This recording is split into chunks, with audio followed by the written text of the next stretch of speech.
Guys, to another sensational podcast with MYB. By looking at the title, by looking at the cover, you guys know it.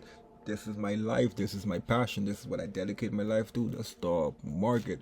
This is where legacy is made, this is where legacy is born, this is where the legacy is created. Also come with discipline. But like I said, people, be appreciative though, people, right? Be appreciative, be grateful to the Lord that you understand what the hell is the stock market, that you understand that you're in the stock market, that you are at least aware of the stock market. So that means you have knowledge, you have wisdom, you have sense. Some people don't even know what this even is. So if you're watching this, bro, you're already ahead of the game, because you at least could take action by investing in yourself and starting something that can build legacy. Because if you think about it, bro, look at you right now, right? Look at you, who you're, she or he or it or whatever you identify yourself with, right? Your entire bloodline, bro. Your entire bloodline before you didn't do it. They didn't leave you no mutual fund portfolio. They didn't did it, bro. So I don't know what they was doing. Right, what they was doing, I mean, your bloodline was a hypocrite, bro. So it all comes down to you. But at least with this word head, the stock market will allow you to what? Be the person you were destined to be. So today we're going to talk about why most people lose money in the stock market, how the S&P build wealth for the average person, right? Just the average, just a regular person, not the person who want to take the risk and shit, right? The difference between stocks, ETF, and index funds, right? And how the rich use dividends to create passive income, bro. So stay until the end.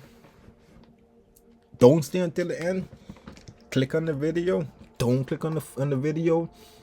Do it. Don't do it. Be retarded. Someone got to do it. So like I said, people, right? What we can talk about again, quick recap. Why most people lose money in the stock market. Think about it, people. How the S&P 500 build wealth for the average person. Think about it, people. Stocks versus ETF versus index funds. Think about it, people. And how the rich use dividend stocks to create passive income. Think about it, people, because it all comes down firstly by you thinking of it, right? So dividends are one of the easiest form of passive income on the planet, because think about it, right? Dividends is when a company gives you a piece of the profit just for you holding the stocks, just for you having a little bit of cash flow in the company, right? So example of dividends real quick.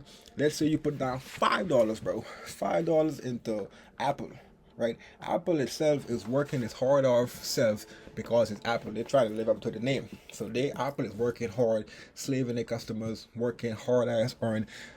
At end of the month or end of the week, they're gonna pay you just because you invest in them, just because you have $5. Even if Apple go down, the company go down, you're still getting paying dividends. But also with dividends now, you have to make sure the dividends that you're paying is at least 2 to 3% dividends, right? You don't want to get a dividends that 8%, 10%, because it's not sustainable in the long term. Either if dividends are so high, that means a bankruptcy is coming up, a collapse is about to happen. The company is a lot of volatility in the company. So to get a safe, steady return, always look for dividends that you can just ask ChatGPT. Listen, I need you to be completely brutally honest with me. I look to you as my mentor. Give me 5 companies that pay me weekly, monthly, yearly dividends to APY, APE of maybe 2 to 3, and then she will give you the list, and then you go from there, right? And all you gotta do is let it sit there. Then all you got, when you do get enough bread, all you gotta do is pay the cover calls, right? But to pay the cover calls, that's what I say though. When you get enough bread, you have to take maybe like whatever the share is itself. You have to buy 100 of that, right? You have to buy, let's say Apple is at $10. $10 one Apple share. You have to buy 100 of that share, right? Then when you have that secure, you go on the option and you do a cover call spread. You buy a put, get it for like a month strike price, below the strike price, buy you a put, right? And then it's gonna tell you how much it's gonna make as long as the company stay below there or above there. Then you do the same thing with the call. and then the cycle just repeat. And if price do drop, you have to be willing to buy that. It's like the wheel strategy. Some call like a wheel strategy. But like I said, people, right? It's a shit ton of weight. That's how. Cause you think about it, right? It's gonna help you in the longevity of time. Cause the power move reinvest in the dividends, right? Every time you receive a dividends, you buy more share, more dividends, more growth. And the dividends, the dividends they give you, you use that dividends to buy more share. So at least you just got it. Doing the dividend shit is just a one-time thing.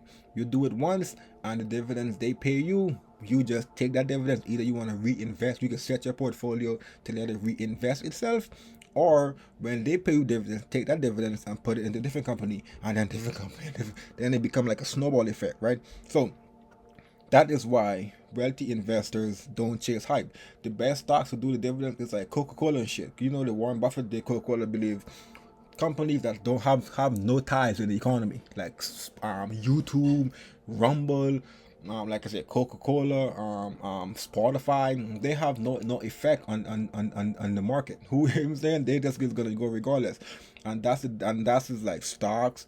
Then we got stock versus ETF versus index funds, right? Stocks, buying the stocks, owning one company, right? Buying the stocks is like buying the stocks is like having one girlfriend, right? You gotta deal with her period. You gotta deal with her high orgasm shit. If she explodes, she get pregnant. All of that shit, you gotta deal with all that shit. Just one, right? Right? That is just one, right? So that's just an example of a stock. How look at stocks, I just have one girlfriend, right? ETF on the other hand is like the exchange trading fund, right? Think of it as a basket of different females. So now you're going from having one female, now you have 5 females, right? So now you gotta deal with the same shit, right? You gotta deal with the same shit from having one female. Now stocks, one female. ETF, 5 females. But at least with the ETF having 5 females, one female could be in a period, right? But the other 4 are ready to go, right? Or 3 females could say they don't want to talk to you, but you should have 2 more to go, right? So you have 5 females. Worst case scenario, all 5 of them catch you cheating. All 5 of them damn near on their period. All 5 of them get pregnant by you. But at least you have 5 options, bro, right?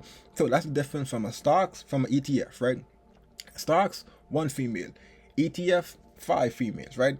And the index funds is damn near, how you want to compare the index funds? Index funds is like a trace major index. It's like the S&P 500 or the NAS or the Dow, right?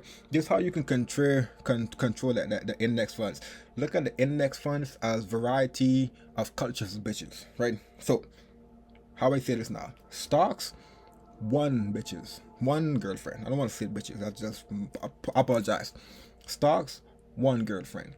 ETF, 5 girlfriend. Index funds, you got a pool of Latinas, a pool of black bitches, a pool of Mexicans, a pool. You know what I'm saying? So if you want to invest in the index funds, you go invest in Latinas. So your whole basket is diversified in straight Latinas. So now you have Latinos, you have 20 Latinas in the index funds, right? Or you have that same index fund with straight black queens and shit. So now you have black girls. Bam. Another one, but you can't even go with this, right? The index funds is just a culture of it, right? So instead of having 1 black girl, you have a whole sack load of black girls.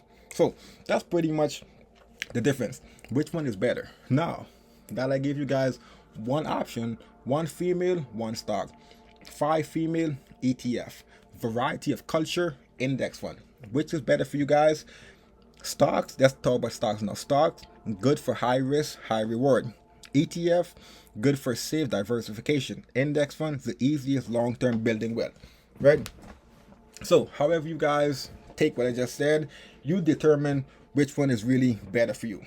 Either you guys contended with 1, contended with 5, or contended with different cultures, because whatever worked for you, worked for you. So the S&P 500, we're going to talk about how the S&P 500 build wealth. So now look at the S&P 500 as Latinas, right? So how the Latinas build wealth.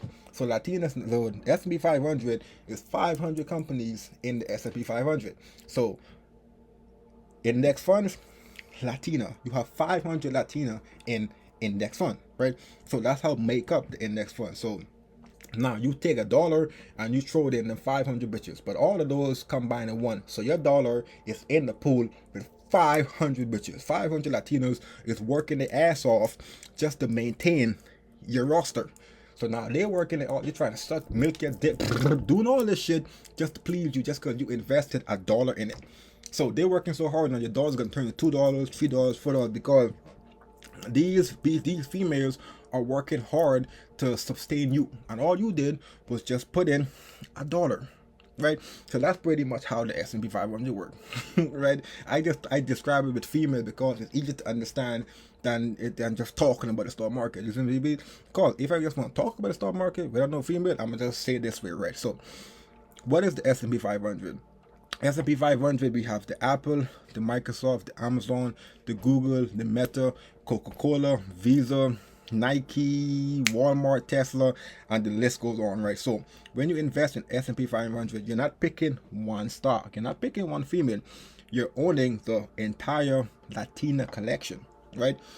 One Latina freak out, that's fine. You have 400 more Latinas ready to go, right? And if she freak out, you take her out the basket and you throw in another Latina, right? So all of these Latinos now are working their ass off to just stay in the roster.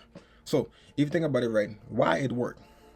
Why you think it worked? Because like I said, they fighting their ass off just to stay in the roster.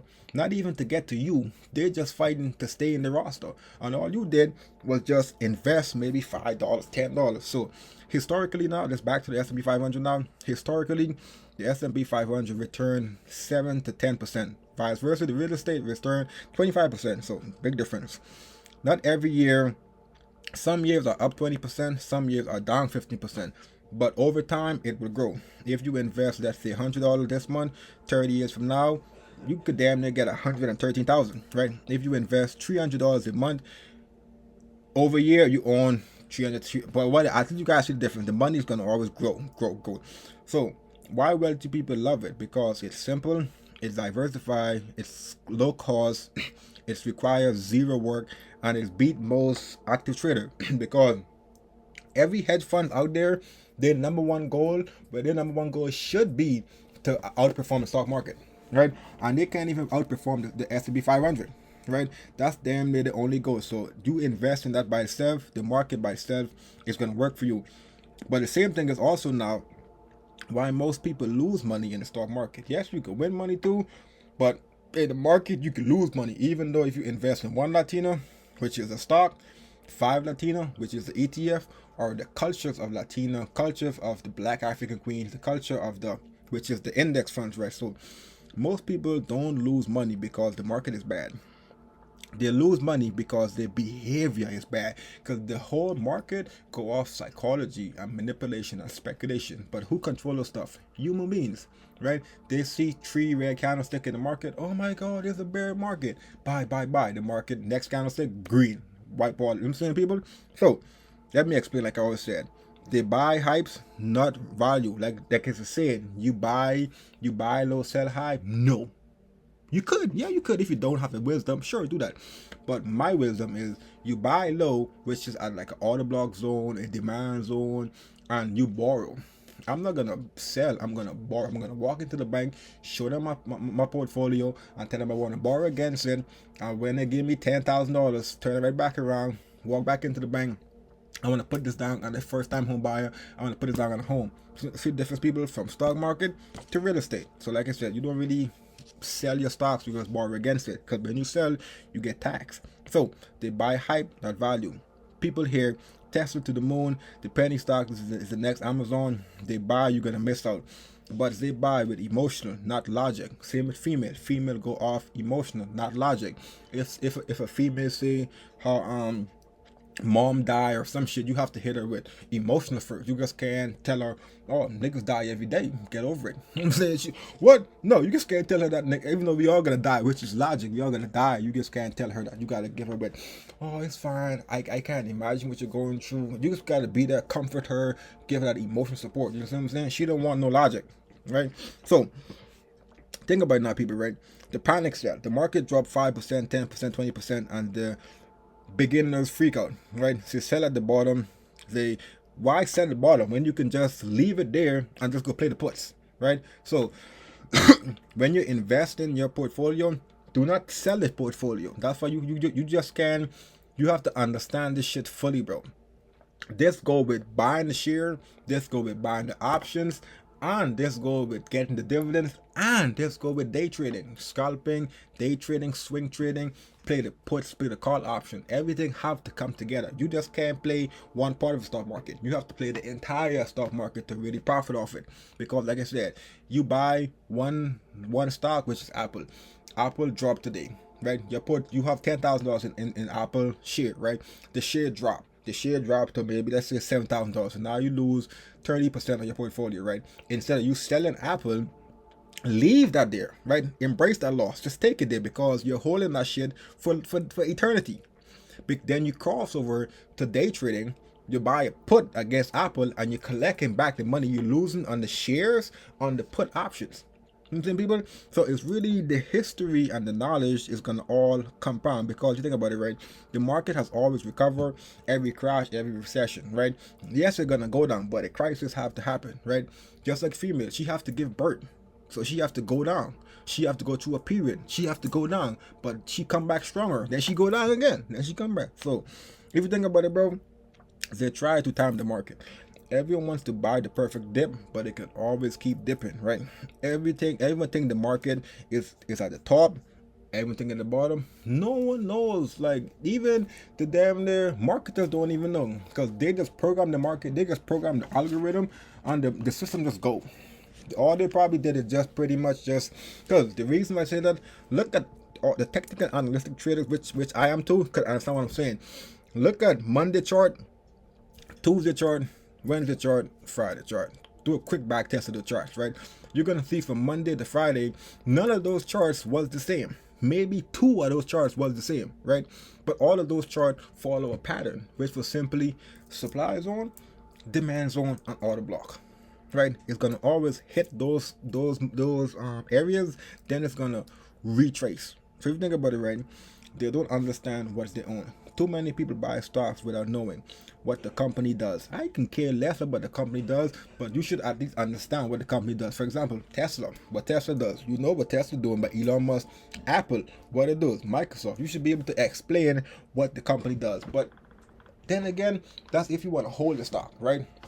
But if you're just day trading, you don't care about who. You don't give a shit because it's called technical analytic for a reason. You're going off the technical, right? So imagine buying a business you know nothing about. That's what most beginner traders do, right? They just buy into the company without even looking at the chart. At least look at the chart first before you buy, because the chart telling you 98% of the picture, right? The 2% is you actually press buy and sell, and then you control the emotions after, because the emotional play a big role of it, right? You may think you understand the stock market, bro. The stock market basically, in another short term, is either you buy and sell. But when you buy or sell, when you look at your portfolio, that's where the fun starts, because you press buy, boom, you're up $300, right? You're up $300, but you're faithful, you sell. But when you go on the chart, price supposed to go down with like $5 more, but you don't even understand the chart. You just sell off. Oh my God, you don't want to lose $300, so now you sell it back. You know, people. So I could talk about this stock market, or this is one topic I could just yap about for maybe an hour or just a whole day. So most people lose money because they chase hype, panic sell, and invest emotionally. Wealthy people win because they think long term, invest consistently, use the S&P 500, understand stocks versus ETF versus index funds, and build passive income through dividends, right? So stock market isn't about gambling, it's about ownership. You don't need to get rich by working harder. You need to get rich by owning assets that work harder for you, right? Because if you think about it now, people, right? Why you want to work so hard to impress that one female, right? Why you want to work hard to impress one female when you could get an ETF, five female who's going to work harder for you, or an index fund, a whole culture of one particular female. For example, like I said, you like the black girls, instead of getting one black girl, go to the index fund and get you a whole 500 black girls. Just like that, mind the business.